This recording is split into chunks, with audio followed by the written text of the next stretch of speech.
A grande maioria dos brasileiros tem uma história com ônibus. Seja uma viagem de família, um bate-volta para a praia ou aquela longa jornada de 12 horas atravessando estados. É um ambiente de vulnerabilidade silenciosa. É o único lugar onde você paga para ficar preso com 40 estranhos, no escuro, a 80 km por hora, e a única coisa entre você e o que está lá fora é um vidro. Mas o que eu vou te contar hoje não tem a ver com assalto ou acidente. Tem a ver com a sensação de saber que, no escuro, as coisas erradas sempre encontram um jeito de embarcar. Você vai entender agora por que a primeira regra em uma viagem de ônibus noturno deveria ser: nunca durma. Isso aconteceu comigo em 2018, voltando de Minas Gerais para São Paulo. Aquela viagem interminável. Era por volta das 2 da manhã. O ônibus estava quase vazio, o que era estranho para um feriado. Eu estava na penúltima fileira, fones de ouvido no volume máximo e tentando cochilar, porque tinha que trabalhar logo cedo. O calor era insuportável, mesmo com o ar-condicionado. Eu estava suando. De repente, senti um arrepio. Não era o calor. Era aquela sensação de estar sendo observado, sabe? Abri os olhos e a luz vermelha da lanterna de serviço do motorista mal alcançava a cabine, mas dava para ver a silhueta no assento ao lado. Um homem. Ele não estava lá quando eu embarquei. Eu teria notado. Ele estava perfeitamente imóvel, olhando fixo para a janela, onde só havia a escuridão da rodovia. E ele estava muito perto. Ele era grande, vestindo um casaco de moletom com um capuz, e a cabeça estava ligeiramente inclinada na minha direção. Mas a postura dele, a rigidez, era o que me incomodava. Era antinatural. Eu tirei um lado do fone de ouvido só para ter certeza que não era a minha imaginação. Eu consegui ouvir a respiração pesada dele. E um cheiro de terra molhada e mofo. Não era cheiro de banho tomado. Tentei me acalmar. Pensei, ele deve ter subido em algum ponto de apoio e veio para o fundo para dormir em paz. Normal. Mas o que ninguém esperava era o que aconteceu quando eu tentei dar boa noite. Eu pigarreei e disse em voz baixa: "Tudo bem aí, moço?" Ele não se moveu. Ele não piscou. Ele apenas continuou olhando para a janela, fixo. Eu toquei o ombro dele de leve. "Ei, tudo bem?" Foi quando eu percebi que o capuz dele cobria o rosto completamente, como se ele estivesse escondido na sombra. Mas não era o capuz. O que eu estava vendo não eram traços de um rosto nem a sombra de um nariz. Era uma escuridão homogênea, um vazio. Era como se ele não tivesse rosto. Naquele microsegundo, meu corpo simplesmente travou. Eu não podia gritar, não podia correr. Eu estava cercado por passageiros dormindo. Eu só consegui me encolher no meu assento, forçando a visão para tentar encontrar um olho, uma boca, qualquer coisa que provasse que ele era humano. Ele finalmente se moveu. Bem devagar. Ele virou o corpo inteiro, ainda rígido, e inclinou a cabeça na direção oposta, olhando para o teto do ônibus. E foi aí que o cheiro piorou. Virou um fedor, e a respiração pesada dele ficou muito mais alta. Parecia que ele estava checando se eu estava sozinho.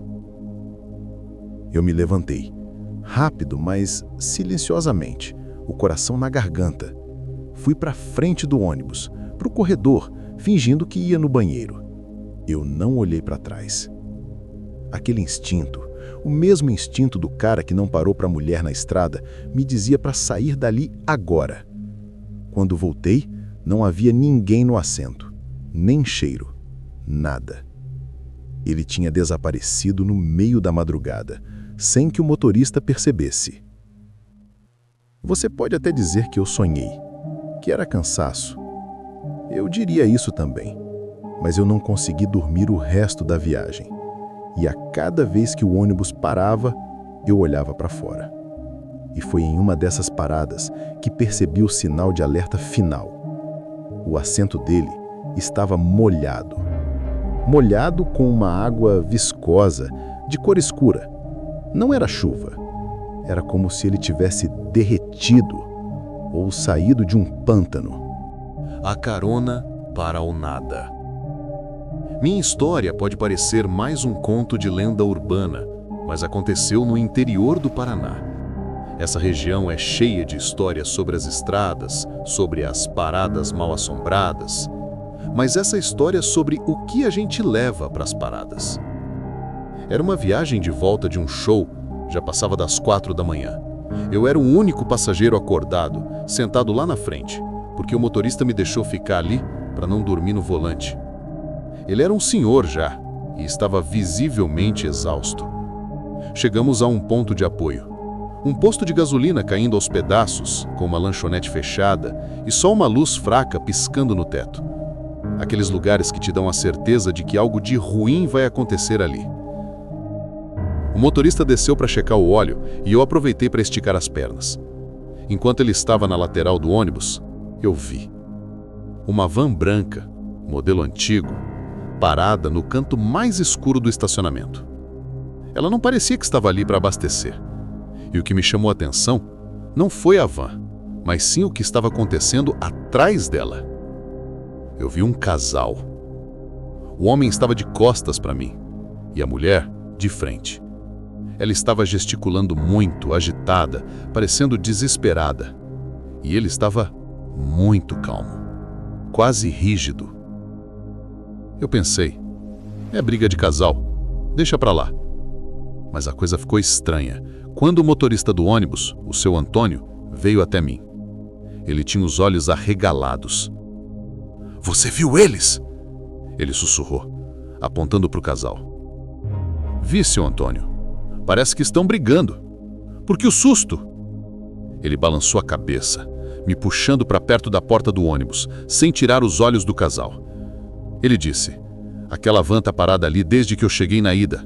6 horas atrás. Na ida, era só o homem. E ele estava sentado no chão, encostado no pneu. Ele não se moveu. E agora? Agora a mulher está ali brigando com ele. Mas preste atenção." Eu olhei novamente. A mulher continuava gesticulando, mas agora ela estava chorando desesperadamente. O homem, de costas, era uma estátua. Seu Antônio apontou para a mão dele. O homem estava segurando uma corda grossa, escura. A corda estava enrolada no pulso da mulher. Eu congelei. Aquele não era um momento de briga, era um momento de pânico. A mulher estava tentando se libertar. E o homem não a deixava sair. Seu Antônio foi ainda mais direto. "Eu sou velho, eu já vi muita coisa na estrada, minha filha, mas o que me assusta não é a corda. O que me assusta é que nenhum deles está fazendo sombra. O posto tinha luzes, fracas, piscando, mas tinha. E a luz da van. Eles deveriam projetar sombras longas no asfalto molhado. Mas no ponto onde eles estavam, só havia o escuro. Era como se eles estivessem absorvendo a luz, ou como se não pertencessem àquele plano. Eu mal respirei. O motorista, percebendo o meu terror, agarrou meu braço e me empurrou para dentro do ônibus. Entra e não olha para trás. Eu não ganho o suficiente para ser herói." Ele deu partida no ônibus na hora. Literalmente fugiu do posto de gasolina. Enquanto o ônibus acelerava pela BR escura, eu virei a cabeça para a janela para ver a van. Eles ainda estavam lá. O casal, a briga silenciosa, a corda. Mas a mulher não estava mais gesticulando. Ela estava pendurada. O homem estava parado, segurando a corda. Mas agora ele estava olhando diretamente para o ônibus. E no lugar de um rosto de raiva, ele tinha um sorriso mais largo e branco que eu já vi. e ele acabou de acenar. Eu não soube se a mulher estava viva ou morta. Não sei se eles eram pessoas ou alguma coisa que parecia ser pessoas. O que eu sei é que o seu Antônio parou o ônibus alguns quilômetros adiante, ofegante. Ele me deu um copo d'água e disse: "É a estrada, minha filha. A estrada pega quem anda nela. A gente só tem que torcer para não ser a nossa vez." O grito no bagageiro. Essa é a história mais curta, mas talvez a mais perturbadora, porque ela não aconteceu no meio do nada, na mata. Aconteceu no meio do movimento. O cenário? A rodoviária do Tietê, São Paulo. O caos habitual de gente chegando, gente saindo, ônibus manobrando. Eu estava voltando para o Rio de Janeiro. Tinha acabado de embarcar e estava esperando. O ônibus estava lotado e eu estava na janela, observando o pessoal colocar a bagagem. O motorista, um cara jovem e apressado, estava fechando o último compartimento de bagagens. Ele já tinha dado o sinal de "Ok, vamos sair", e estava subindo o degrau quando um som parou tudo. Não era um alarme, nem uma briga. Era um grito abafado, rouco, que parecia vir de debaixo do ônibus. Todo mundo que estava perto, motorista, passageiros da janela e os auxiliares, parou no mesmo instante, olhando para a lateral do ônibus de onde o som veio. O motorista desceu correndo. Ele tinha a chave na mão e estava visivelmente apavorado. Ele abriu o último compartimento que acabava de fechar. Estava lotado de malas, caixas e mochilas. Mas não tinha ninguém ali. Ele começou a tirar as bagagens rapidamente. Jogava as malas grandes no chão com força. A cada mala que ele tirava, a tensão aumentava. Todo mundo na janela estava acompanhando. A gente já esperava encontrar alguém. E então, o som veio de novo. Mais forte, mais desesperado. Um grito de socorro. O som estava vindo de uma mala. Uma mala grande, azul marinho, que estava jogada no canto. O motorista e um auxiliar ficaram pálidos. O motorista gritou: "Afastem-se! Tem alguém aí dentro!" E foi nesse momento que o dono da mala apareceu. Ele era um homem de terno, de uns 50 anos, muito bem vestido. Ele veio andando rapidamente e calmamente, com uma expressão de total irritação no rosto. "O que está acontecendo aqui?" ele perguntou. Voz calma, mas autoritária. O motorista apontou para a mala. "Tem alguém gritando aí dentro! O senhor precisa abrir essa mala agora!" O homem de terno não se alterou. Ele deu uma risada curta que não chegava aos olhos. "Isso é ridículo. Eu sou executivo. Essa mala está cheia de amostras de produtos químicos. O som que vocês ouviram deve ter sido algum gás escapando." Ele pegou a mala azul com uma força que não parecia ter e a puxou para fora do compartimento. E foi aí que o motorista fez o que todos nós queríamos. Ele se colocou na frente do homem. "O senhor não vai sair daqui sem a Polícia Federal. Eu ouvi um grito de criança. O senhor está carregando um ser humano. Fique aqui." O homem de terno apenas sorriu. Um sorriso frio, sem humor. "Você não vai me atrasar, meu amigo, nem o seu ônibus." Ele fez um movimento brusco e empurrou o motorista para o lado. O motorista caiu e o homem de terno começou a correr. Ele estava correndo no meio do caos da rodoviária, arrastando aquela mala azul que continua gritando. Ninguém conseguiu alcançá-lo. Ele sumiu no meio da multidão, com aquele som abafado de socorro se perdendo entre os carros e as vozes. O motorista se levantou, pálido, e disse: "Meu Deus, eu vou ser demitido. Eu tinha que ter chamado a polícia." Mas o que me assustou de verdade não foi o grito na mala, nem a fuga. Foi o que um dos auxiliares disse, enquanto olhava para a multidão chocado. Ele disse, olhando para o motorista: "Aquela mala, eu juro que o peso dela era de uns 30 quilos." E o motorista que a colocou lá no Rio de Janeiro me disse: "Toma cuidado, amigo, essa aqui está muito leve."